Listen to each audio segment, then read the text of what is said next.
Well, I think what we saw today was the full horror of President Jacob Zuma's catastrophic mismanagement of the economy pulling through in South Africa. I mean, at the end of the day, the medium-term budget policy statement revealed a sort of full-scale budget blowout.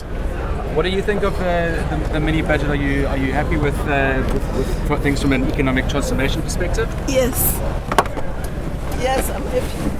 All right. And when the time starts to implement any program, cost implications will be looked, issues of transformation will be looked at, but issues of the environment must also be looked at. But more importantly, you can't invest in energy unless we have an assurance which sectors of the economy wanted to develop, who's actually going to be buying that energy, whether it's locally, whether it's part of regional economic integration. Who's going to buy into SAA when they owe the banks 15 billion rand?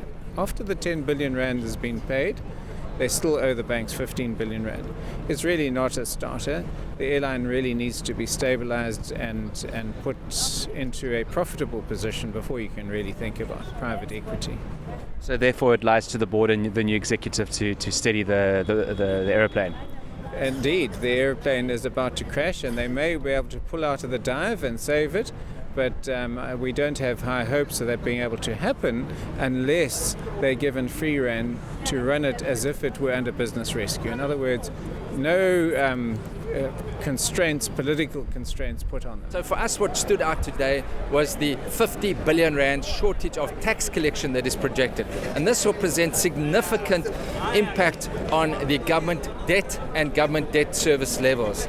We know that that is the fastest growing item on the budget, is the amount that we have to pay, the interest that we have to pay on that debt. So that is a big concern for us. Government owns a lot of assets. Some of them are not being used.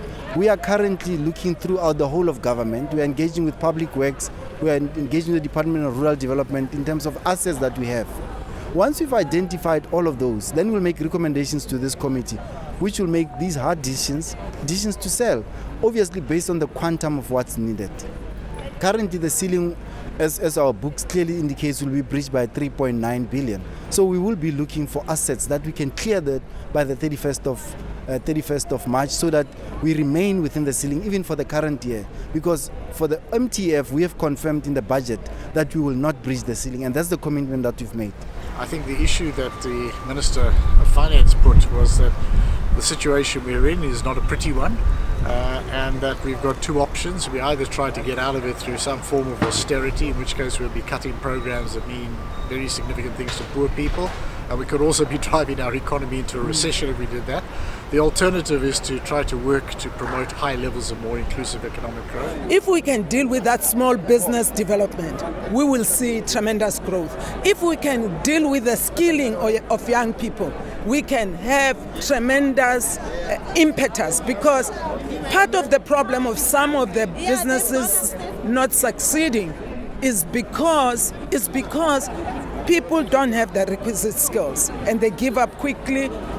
But more than anything, if we can aggregate what we have out there and search for the ones who already have ideas, who are starting, who just need an impetus of a little bit of finance, we'll be able to achieve economic growth. It won't be easy, it will be slow, but we will get there over time.